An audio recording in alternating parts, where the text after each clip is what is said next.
ಆರಾಧ್ನಾ, ಹೇಗಿತ್ತು ಪಾರ್ಟಿ? ನೀನು ಹೋಗಿದ್ದಕ್ಕೆ ರಾಜ್ ಖುಷಿ ಅದ್ನ? ಏನಂದ್ರು ಅವ್ರ ಮನೆಯವರು?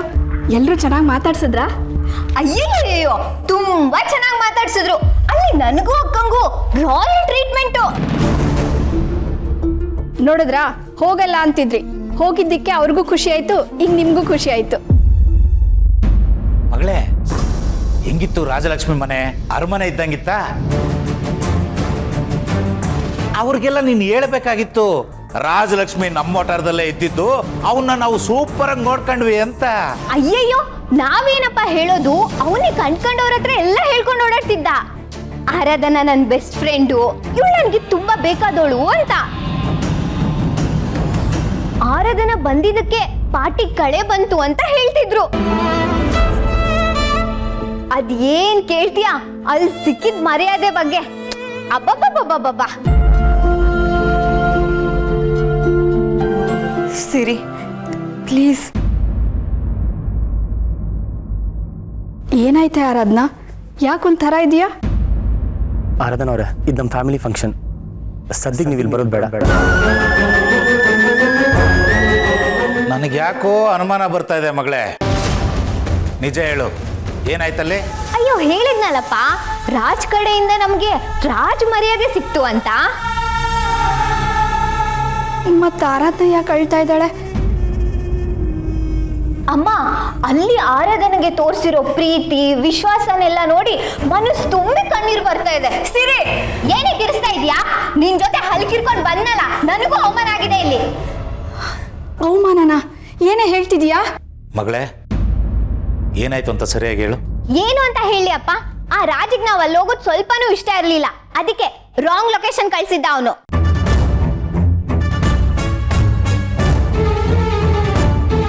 ಆಮೇಲೆ ಇವಳು ಸರಿಯಾಗಿರೋ ಲೊಕೇಶನ್ ಕಳ್ಸು ಅಂದ್ರೆ ಅವನು ಏನು ಹೇಳ್ದ ಗೊತ್ತಾ? ನಮ್ಮಮ್ಮ ಸುಮ್ಮನೆ ಕರೆದಿದ್ದು, ಇದು ಫ್ಯಾಮಿಲಿ ಫಂಕ್ಷನ್, ನೀನ್ ಬರ್ಬೇಡ ಅಂದ. ನಿಜಾನಾ? ನಿಜ ಅಪ್ಪ. ಇವಳ ಜೊತೆ ಹೋಗಿದ್ದಕ್ಕೆ ನನ್ ಮುಖಕ್ಕೂ ಮಂಗಳಾರತಿ ಆಯ್ತು. ಆರಾಧ್ನಾ, ರಾಜ್ ಹಂಗನ್ನ?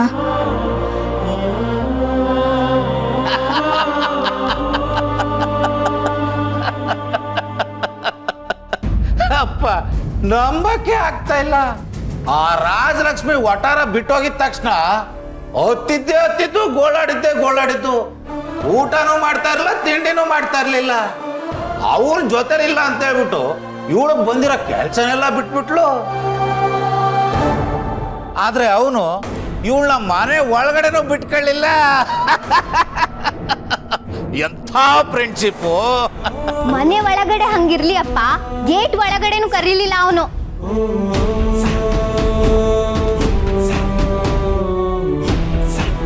ಪಾಪ ಕಣರೇವತಿ, ನಿನ್ನ ಮಗಳು ಫ್ರೆಂಡು ಅಂತ ಹೇಳ್ತಾ ಇದ್ಲು, ಆದ್ರೆ ಆ ಫ್ರೆಂಡೇ ಸರಿಯಾಗಿ ಆಪಿಟ್ಬಿಟ್ನಲ್ಲೇ.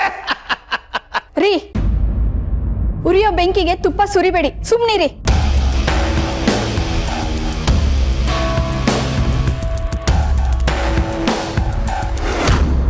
ಸುಶಾಂತ್,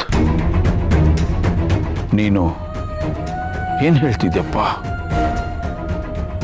ಸುಶಾಂತ್, ಏನು ಆಗಿದೆ ನಿನಗೆ? ತಮಾಷೆ ಮಾಡೋಕ್ಕೊಂದು ಹೊತ್ತು ಗೊತ್ತು ಅನ್ನೋದಿಲ್ವಾ?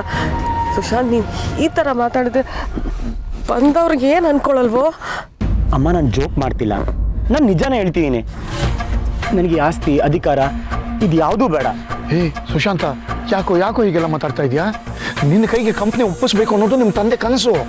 ಅಂಕಲ್, ನಂದು ಕನಸಿದೆ, ಅದನ್ನು ಸ್ವಲ್ಪ ಕೇಳಿ ಪ್ಲೀಸ್. ನನಗೆ ಬದುಕು ಅಂದರೆ ಏನು ಅನ್ನೋದು ಮನೆಯಿಂದ ಆಚೆ ಹೋದ್ಮೇಲೆ ಗೊತ್ತಾಗಿದ್ದು.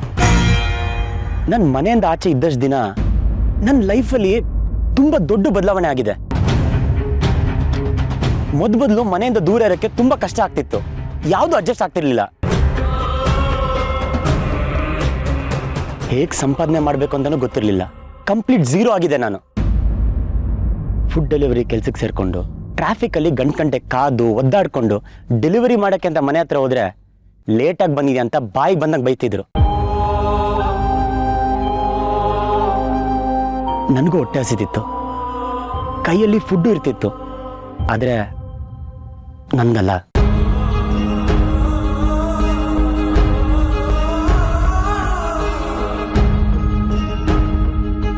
ಆದರೆ ಈ ಕಷ್ಟನೇ ದಿನ ಕಳೀತಿದ್ದಾಗೆ ಇಷ್ಟ ಆಗೋಯ್ತು. ಲಕ್ಷ ಲಕ್ಷ ಉಡಾಯಿಸ್ತಿದ್ ನನಗೆ 100 ರೂಪಾಯಿ ಕೈಯಲ್ಲಿ ಇಟ್ಕೊಂಡಾಗ ಪ್ರಪಂಚನೇ ಗೆದ್ದಷ್ಟು ಖುಷಿ ಇತ್ತು. ಈಗ ನಾನು ಬದಲಾಗಿದ್ದೀನಿ ಅಂಕಲ್. ನಾನು ಹೇಳ್ತಿರೋದು ತಪ್ಪೋ ಸರಿನೋ ನನಗೆ ಗೊತ್ತಿಲ್ಲ. ನಾನು ವಾಪಸ್ ನಮ್ಮ ಮನೆಗೆ ಬಂದಾಗ ನಾನೆಲ್ಲೋ ಬೇರೆ ಕಡೆ ಬಂದಿದ್ದೀನಿ ಅನ್ನೋ ಫೀಲ್ ಆಗ್ತಿದೆ. ಈ ವಾತಾವರಣದಲ್ಲಿರೋದಕ್ಕೆ ನನ್ನ ಕೈಲಿ ಆಗ್ತಿಲ್ಲ ಅಂಕಲ್. ಏನು ಆಗಿದೆ ನಿನ್ಗೆ?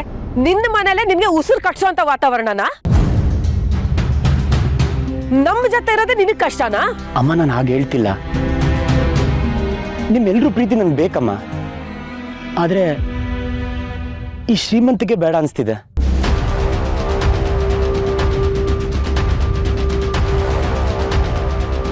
ಅಮ್ಮ, ನನ್ಗೊಂಥರ ಉಸಿರು ಕಡಕ್ತಿದೆಯಮ್ಮ.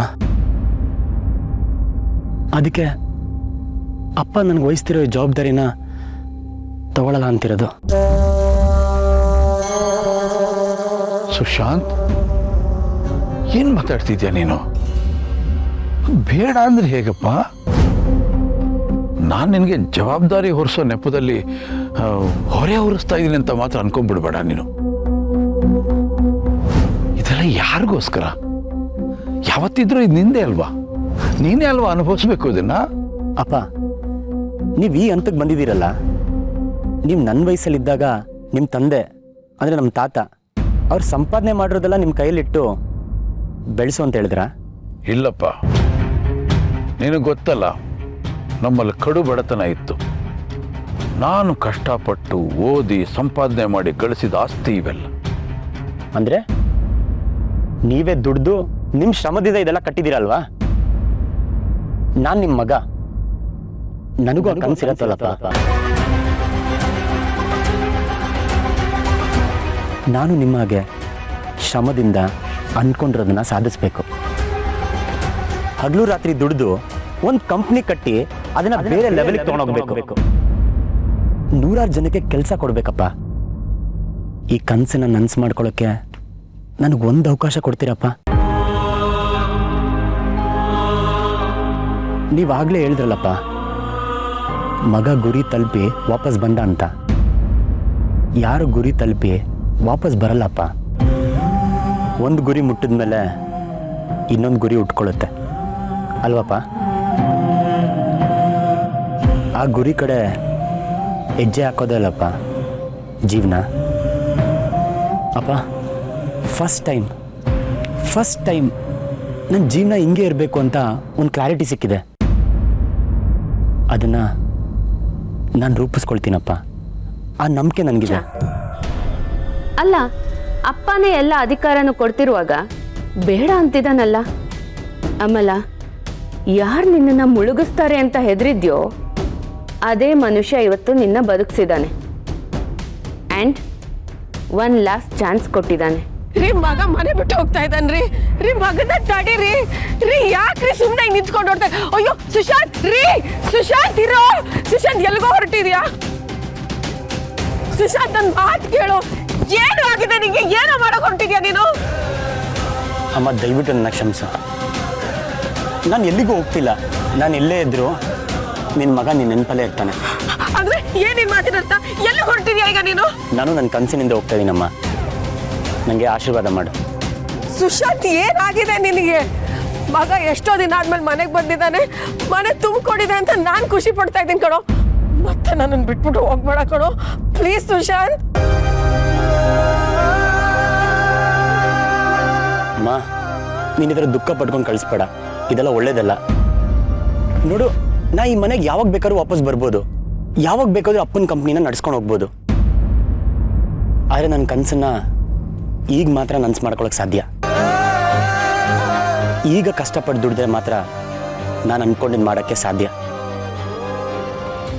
ಅಮ್ಮ, ನಿನಗೆ ನಿನ್ನ ಮಗ ಎತ್ತರಕ್ಕೆ ಬೆಳಿಬೇಕು ಅನ್ನೋ ಆಸೆ ಇದೆ ಅಲ್ವಾ? ಹೌದು. ಪ್ಲೀಸ್ ಅಮ್ಮ, ನನ್ನ ನಗ್ನಗ್ತಾ ಕಳಿಸ್ಕೊಡು. ಸುಶಾಂತ್, ಏನು ಇದು? ಹುಚ್ಚಿನ ಥರ ಮಾತಾಡ್ತಿದ್ಯಾ? ಈಗಷ್ಟೇ ಮನೆಗೆ ಬಂದಿದ್ಯಾ, ಅಷ್ಟು ಬೇಗ ಬ್ಯಾಗ್ ಇಟ್ಕೊಂಡು ಹೊರಟಿದ್ಯಾ? ಅಕ್ಕ, ನಾನೇನು ದೇಶಾಂತರ ಹೋಗ್ತಿಲ್ಲ, ಇದೇ ಊರಲ್ಲಿ ಇರ್ತೀನಿ. ನಿಮ್ಗೆಲ್ಲ ಸಿಗ್ತಾ ಇರ್ತೀನಿ. ಅಲ್ಲಿ ತನಕ ಅಪ್ಪ ಅಮ್ಮನ ಚೆನ್ನಾಗಿ ನೋಡ್ಕೊ. ಆರಾಧ್ನಾ, ನನ್ನನ್ನು ಕ್ಷಮಿಸ್ಬಿಡೆ. ನೀನು ಪಾರ್ಟಿಗೆ ಹೋಗಲ್ಲ ಅಂದ್ರೂ ನಾನೇ ನಿನ್ನನ್ನು ಒತ್ತಾಯ ಮಾಡಿ ಕಳಿಸ್ದೆ. ನನಗೂ ಗೊತ್ತಿರಲಿಲ್ಲ ಹೀಗೆಲ್ಲ ಆಗುತ್ತೆ ಅಂತ. ಅಮ್ಮ, ಈ ವಿಷಯನ ಇಲ್ಲಿಗೆ ಬಿಟ್ಬಿಡು. ಎಲ್ಲ ಮುಗೀತು. ಇನ್ ಮುಂದೆ ನನ್ನ ಎದುರು ರಾಜ್ ಅನ್ನೋ ಹೆಸರನ್ನ ಎತ್ತಬೇಡ. ನನಗ್ ತುಂಬಾ ಹತ್ತಿರದವರು ನನ್ನ ಜೊತೆ ಇರೋ ಸ್ನೇಹನ ಕೊನೆ ತನಕ ಉಳಿಸ್ಕೋತಾರೆ ಅನ್ನೋ ದೊಡ್ಡ ಭ್ರಮೇಲಿದ್ದೆ. ಆದ್ರೆ ಅವರು ನನಗೆ ಸತ್ಯನ ಅರ್ಥ ಮಾಡಿಸಿದ್ರು. ನನ್ನ ಅವ್ರ ಮಧ್ಯೆ ಇರೋ ಗೋಡೆನ ತೋರಿಸ್ಕೊಟ್ರು. ಇದೆಲ್ಲ ಗೊತ್ತಾದ್ಮೇಲೂ ಇದನ್ನ ಮುಂದುವರ್ಸೋದ್ರಲ್ಲಿ ಅರ್ಥ ಇಲ್ಲ. ಇನ್ನವ್ರು ಯಾವ ಫ್ರೆಂಡ್ಶಿಪ್ಪು, ಯಾವ ನೆನಪು ನನಗೆ ಬೇಡ ಅಮ್ಮ. ನನ್ನ ಜೀವನದಲ್ಲಿ ರಾಜ್ ಅನ್ನೋ ಪಾತ್ರ ಮುಗ್ದೋಯ್ತಮ್ಮ. ಮುನಿಯಮ್ಮ,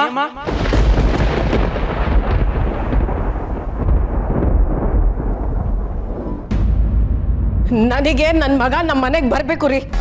ನೀವು ಹೋಗಿ ಅವನ ಕರ್ಕೊಂಡು ಬನ್ನಿ. ದಯವಿಟ್ಟು ಸಮಾಧಾನ ಮಾಡ್ಕೊಳ್ಳಿ. ಇಲ್ಲ, ನಿಮ್ಮ ಸಮಾಧಾನದ ಮಾತುಗಳು ನನಗೆ ಬೇಕಾಗಿಲ್ಲ ಮೂರ್ತಿ.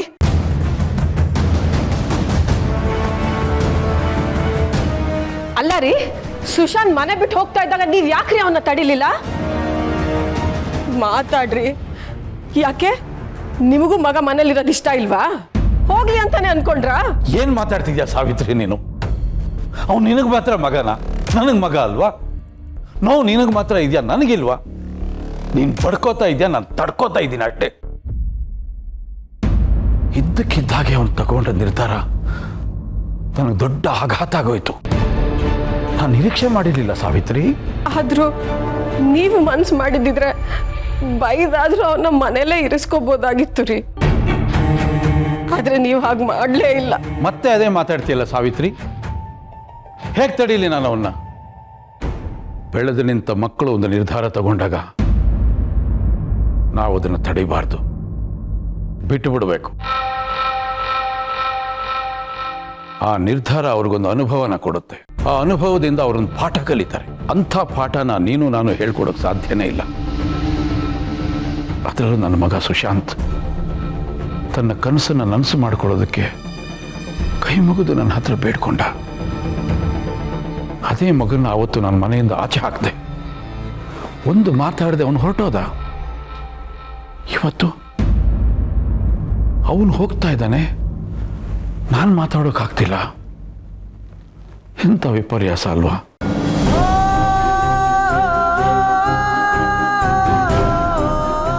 ಅಲ್ಲ ಮಾವ, ಅದೆಲ್ಲ ಏನೇ ಇದ್ರು ಸುಶಾಂತ್ ಪಾರ್ಟಿ ಮಧ್ಯದಲ್ಲಿ ಯಾಕೆ ಹೋದ?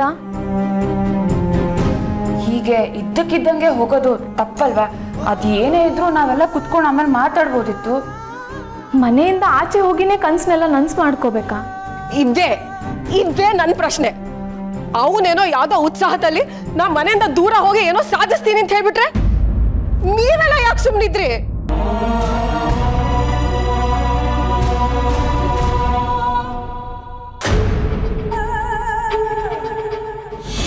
ಇದೆಲ್ಲ ನನಗೆ ಅರ್ಥನೇ ಆಗ್ಲಿಲ್ಲ. ಇದು ಹೀಗಾಗಿದ್ಯಾ? ದಡ್ಡಿ ನಾನು. ಏನಮ್ಮು, ಏನಾಗಿದೆ? ಸುಶಾಂತ್ ಅವನ ಕನ್ಸನ್ನ ನನ್ಸ್ ಮಾಡ್ಕೊಳಕ್ ಹೋದ ಅಂತ ನಾವೆಲ್ಲ ಅನ್ಕೊಂಡಿದೀವಿ. ಆದ್ರೆ ಅವನು ಹೋಗಿರೋದಕ್ಕೆ ಕಾರಣ ಬೇರೆನೇ ಇದೆ.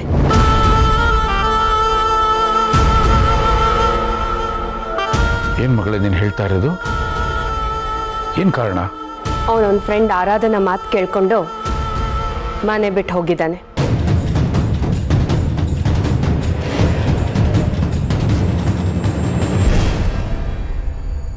ನೀವೆಲ್ಲ ಆರಾಧನ ಅವನ್ನ ಬದಲಾಯಿಸಿದ್ಲು ಅಂತ ಖುಷಿ ಪಟ್ರಿ. ನಾನು ಹಾಗೆ ಅನ್ಕೊಂಡಿದ್ದೆ. ಆದ್ರೆ ಇವತ್ತು ಸುಶಾಂತ್ ತಗೊಂಡಿರೋ ಈ ನಿರ್ಧಾರದಿಂದ ಅವಳೇ ಇರೋದು.